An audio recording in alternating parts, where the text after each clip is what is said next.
अब हमारे यहाँ पर question number question number third का सेकंड तक कंप्लीट कर लिया है हमने, जिसमें हमने कॉर्नर्स भी, शावरिंग एरिया के जो कॉर्नर्स थे वो भी हमने बता दिया है। अब क्वेश्चन नंबर थर्ड क्वेश्चन है, बोला है mark of 3 feet and 2 feet space of wash basin and 2 feet and 3 feet space for the toilet, right the coordinate of the corners this space. ठीक है, तो यहाँ पर देखो जो हमारा ये एरिया है, ये वॉश बेसिन का, वो कितना दे रखा है, यहाँ से देखेंगे। पहले तो दे रखा है 3 feet एंड 2 feet, तो 3 feet एंड 2 feet को हम क्या मानेंगे, 3 feet को मानेंगे x एंड 2 को मानेंगे y। और यहाँ पर ये x है एंड ये y, तो x अगर 3 feet है तो यहाँ से 3 feet, ये हमारा वॉश बेसिन एरिया है, तो यहाँ से 3 feet कितना हो जाएगा, 1 feet, 2 feet एंड 3 feet। ठीक है, तो यहाँ से लेकर ये वाला जो एरिया है, यहाँ से लेकर यहाँ तक वाला जो एरिया है वो कितना है, वॉश बेसिन के लिए हमने उसको मार्क करना है। अब इसकी लंबाई तो हमने 3 feet बता दी, लेकिन चौड़ाई कितनी थी, 2 feet, यानी कि वाई एक्सिस पर कितना है, ये वाई एक्सिस है, तो यहाँ पर कितना है 2 feet, यानी कि 1 एंड 2। ठीक है, 0 से है तो ये 1 एंड 2, तो हमने किया यहाँ तक मार्क। ठीक है, तो ये हमने वॉश बेसिन का एरिया यहाँ पर कर दिया। ठीक है, ये बन गया हमारा वॉश बेसिन का एरिया। तो ये है हमारा वॉश बेसिन का एरिया। नेक्स्ट आता है, हमें बोला गया था कि जो टॉयलेट है उसका हमें उसका दे रखा है 2 feet एंड 3 feet। ठीक है, तो यहाँ यहीं से हमें क्या करना है, 2 feet, एक्स एक्सिस कितना नापना है, 2 feet, तो एक्स का है 1 2। ठीक है, यहाँ से ही नाप लेंगे 2 feet, 1 एंड 2 feet, एंड चौड़ाई कितनी बोली है, 3 feet। ठीक है, अगर जो ज़्यादा है वही लंबाई है तो ये लंबाई हो गई इसकी, तो 3 feet। एक्स वाई एक्सिस कितना है, 3, यानी कि 1 feet, 2 feet एंड 3 feet यहाँ तक। ठीक है, और यहाँ तक ये जो है, ये जो हमने मार्क कर दिए हैं इनके पॉइंट्स। ठीक है, ये हैं इनके पॉइंट्स। अब हम इनके क्या कर देंगे, कोऑर्डिनेट्स लिखेंगे, जैसा कि क्वेश्चन में बोला गया है। क्वेश्चन में बोला है right the coordinates of the corner these spaces. ठीक है, इनके जो स्पेस हैं, यानी कि जो वॉश बेसिन के लिए इतना पूरा स्पेस दिया गया है, और बाथरूम के लिए भी पूरा स्पेस दे रखा है यहाँ तक। ठीक है, इसके कोऑर्डिनेट्स लिखने हैं, तो चलो कोऑर्डिनेट्स कैसे लिखना है। अब यहाँ कोऑर्डिनेट लिखने के लिए हम चारों पॉइंट्स के क्या करेंगे, नाम लिख देंगे। यहाँ पर P है तो हम यहाँ लिख देंगे MN।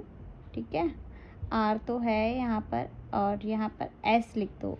ठीक है, PMNS, और यहाँ पर लिख दो T। ठीक है, T फॉर, यहाँ पर T लिख दिया, एंड यहाँ पर लिख दो G। ठीक है, तो यहाँ पर इस तरीके से हमने पॉइंट्स डाल दिए हैं।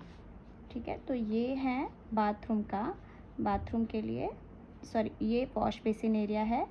वॉश बेसिन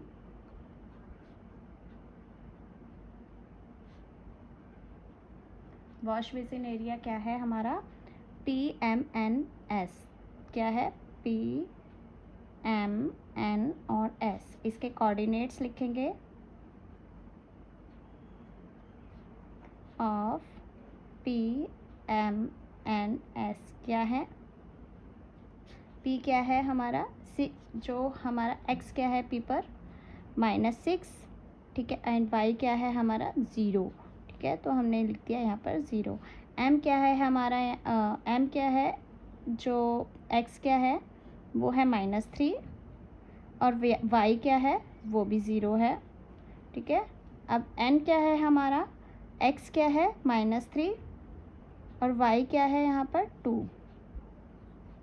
ठीक है, S क्या है यहाँ पर, जो S पर X क्या है -6। ठीक है, एंड Y क्या है यहाँ पर 2। ठीक है, तो ये हमने लिख दिया coordinate of wash basin area.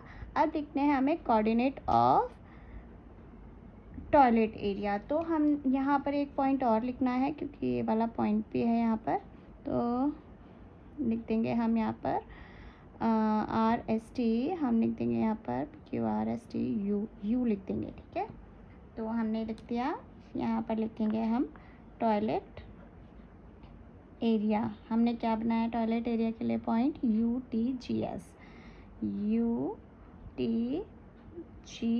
ठीक है। तो UT कोऑर्डिनेट्स लिख देंगे, कोऑर्डिनेट्स ऑफ UTGS क्या है कोऑर्डिनेट्स अकॉर्डिंग टू फिगर हम देखेंगे। U क्या कहाँ पर है, x कहाँ है -4, तो सबसे पहले हमें x ही लिखना होता है, तो x लिखा -4, और y क्या है यहाँ पर 2, ठीक है। तो प्लस का 2 है, तो हम कोई साइन नहीं लगाएंगे, तो इसका मतलब भी क्या है, वो प्लस का है।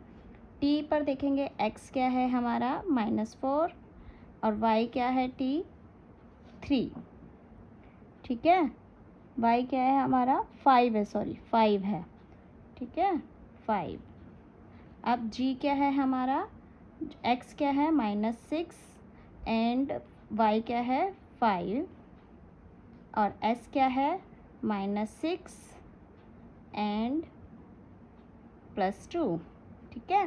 तो ये हमने वॉश बेसिन और टॉयलेट का एरिया को भी हमने दोनों के जितने भी मार्क बोले हैं उसके वो लगाने के बाद उसके कोऑर्डिनेट लिख दिए, यानी कि इतना एरिया वॉश बेसिन को दिया गया है और इतना एरिया टॉयलेट को दिया गया है, ठीक है। तो नेक्स्ट क्वेश्चन करते हैं। क्वेश्चन नंबर 4 है other rooms in the house. अब कुछ और रूम्स की बात करी है, रूम्स पूरे घर में कि कौन कौन से रूम हैं। The Riyansh room door leads from the dining room which has the length 18 feet and width 15 feet. The length of dining room extend from P to A. Sketch the dining room and mark the coordinate of its corner. ठीक है, तो P से लेकर A तक जो कि है dining room की लेंथ है, ठीक है। तो ये कहाँ से ले कितना फीट है, लंबाई इसकी 18 फीट है और विड्थ कितनी है 15 है। तो अब जो हमने ग्राफ बनाया था उस पर काम करते हैं। तो यहाँ जो हमने ग्राफ बनाया था वो है हमारा, ये है P, ठीक है, ये पॉइंट है हमारा P और A। यहाँ तक क्या है हमारे जो लेंथ दे रखी है डाइनिंग टेबल की, यहाँ से लेकर 12 तक, -6 से लेकर 12 तक 18 फीट, ठीक है, जो कि ये 6 और +12 18 फीट हो गई। ये इसकी लंबाई दे रखी है और चौड़ाई कितनी दे रखी है, वो है 15 फीट तक, ठीक है। तो हम क्या करेंगे, पूरे ही डाइनिंग टेबल को जितना चौड़ाई और लंबाई दे रखी है फिगर में उस हिसाब से बना लेंगे, ठीक है। तो डाइनिंग टेबल है हमारा यहाँ तक, ठीक है, और यहाँ पर है 12 तक,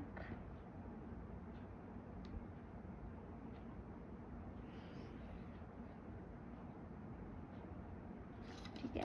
तो जो हमारा डाइनिंग टेबल है उसकी लंबाई ये हो गई 15, ठीक है, सॉरी चौड़ाई है ये 15 और लंबाई तो हमारी कितनी दे रखी है, ये वाली लंबाई है एंड ये वाली चौड़ाई है, ठीक है। ये हमने ग्राफ पर बना लिया है, इसी तरीके से आपको भी ग्राफ पर बनाना है। और बोला है हमें कि ये जो टेबल है इसके कॉर्नर्स के कोऑर्डिनेट्स लिखने हैं, ठीक है। तो कोऑर्डिनेट्स कैसे लिखेंगे, हमें 4 पॉइंट्स मिल गए हैं और इसके कोऑर्डिनेट लिखेंगे। पहला पॉइंट देखो x किस पर है, वो है -6 एंड जो y किस पर है वो है 0 पर, तो हमने लिखा 0, ठीक है, first coordinate. And second coordinate क्या है, ये वाला जिसपे x क्या है -6 एंड y क्या है, y देखो यहाँ पर क्या है -15, तो लिख देंगे -15, ठीक है।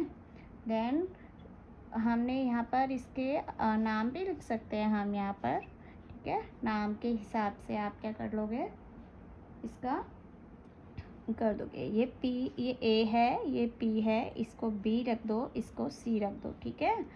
तो P B C, ठीक है। अब C का क्या कोऑर्डिनेट है, x किस पर है 12 पर और y किस पर है -15 पर, ठीक है। अब इस पर देखेंगे तो x किस पर है 12 पर एंड y किस पर है,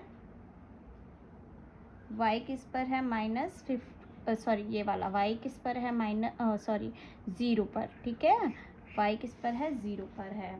तो इस तरीके से हमने जो डाइनिंग रूम है उसके चारों कोऑर्डिनेट्स लिख दिए हैं। अब क्वेश्चन है आपका last. Place a rectangular 5 feet and 3 feet dining table precisely in the center of the dining room। हमें क्या करना है, एक 5 feet एंड 5 feet लंबा और 3 feet चौड़ा एक डाइनिंग टेबल बिल्कुल डाइनिंग रूम के सेंटर में रखना है। Write down the coordinate of the feet of the table. जो टेबल के फीट हैं, 4 कॉर्नर्स हैं, उनके हमें क्या बताने हैं, कोऑर्डिनेट्स बताने हैं।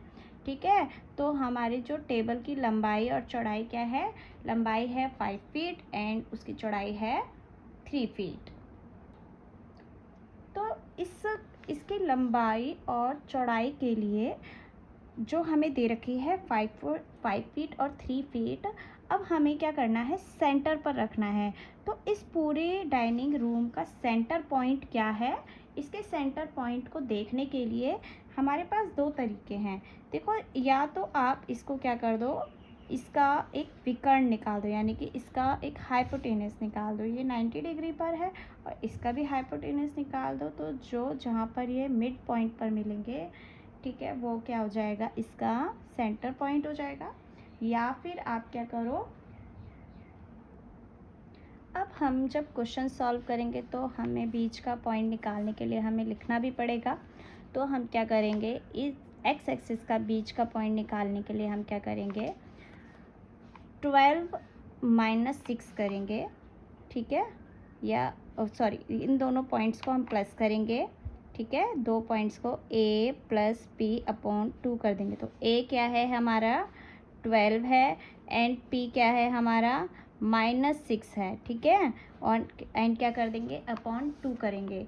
तो हमारा क्या आंसर आएगा, 12 माइनस 6 अपॉन 2, यानी कि 6 माइनस अपॉन 2, 2 3 ज़ा 6। ठीक है, तो जो हमारा 3 है वो इसका मिड पॉइंट है। तो हमने मिड पॉइंट निकाला इससे, पूरे डाइनिंग रूम का मिड पॉइंट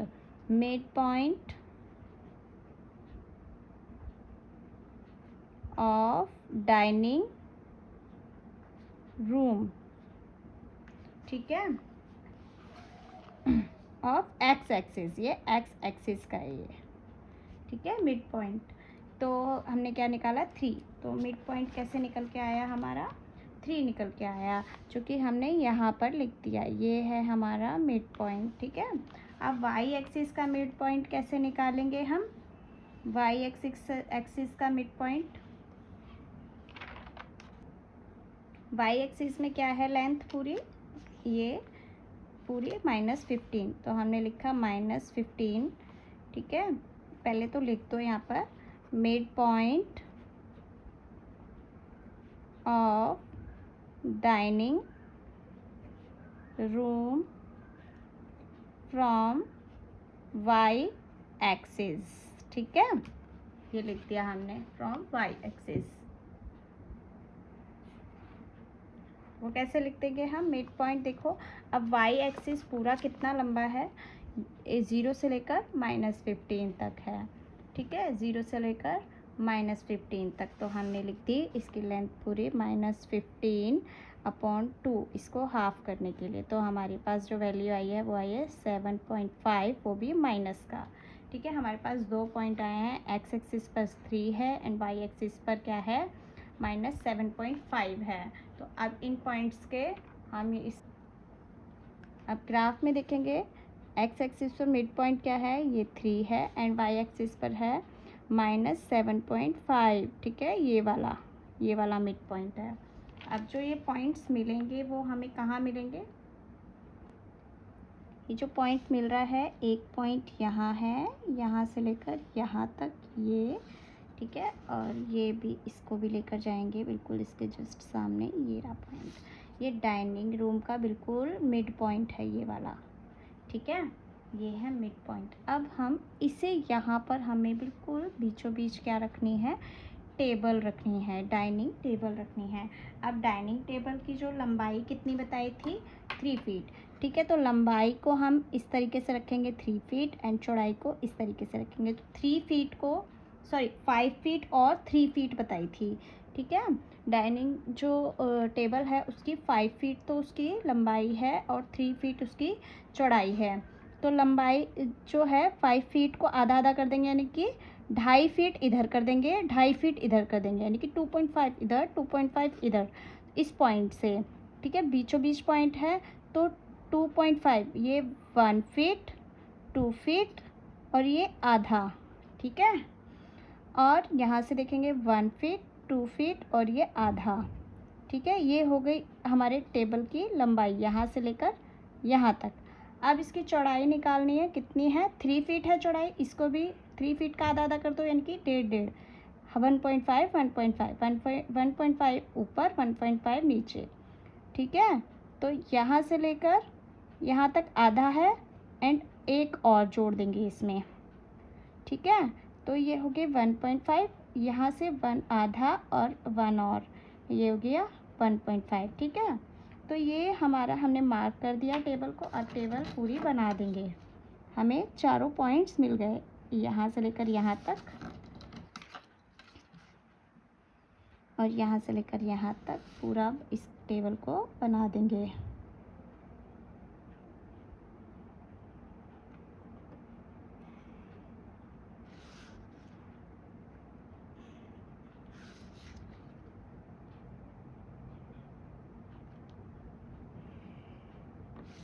ठीक है, ये टेबल के पॉइंट्स आ गए हैं, हमें 4 पॉइंट्स मिल गए हैं।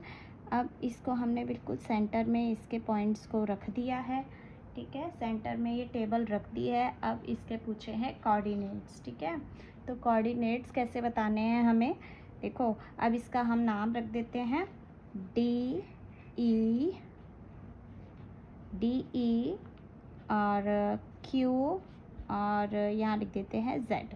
ठीक है, जो कि पहले भी कुछ पॉइंट्स हैं, उनके कुछ नाम तो हैं, इसलिए हमने कुछ अलग लिख दिए हैं यहाँ पर DEQZ। ठीक है, अब इसके लिख देंगे कोऑर्डिनेट्स। तो हम कॉपी में पहले तो ऑफ डाइनिंग टेबल क्या है, पहले तो हमने जो नाम लिखा है इसके वो है DEQZ। तो लिख देंगे DEQZ।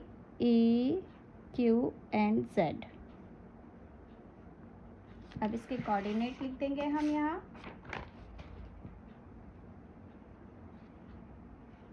डी का क्या है? देखो, डी एक्स क्या है, डी पर एक्स क्या है, डी पर एक्स है ये। ठीक है, तो ये डी पर जो है हमारा एक्स क्या है 0.5 और वाई क्या है, वाई है हमारा ये है 7 8 एंड ये है -9, तो हमने लिखा -9। ठीक है, अब z क्या है हमारा, z है x पर 0.5 और y क्या है -6। ठीक है, तो ये लिख दिया हमने -6। देन आते हैं हम q पर। q है हमारा x, q x क्या है हमारा 5.5। ठीक है, 5 और 6 के बीच में है, तो x है हमारा 5.5 एंड y क्या है हमारा -6।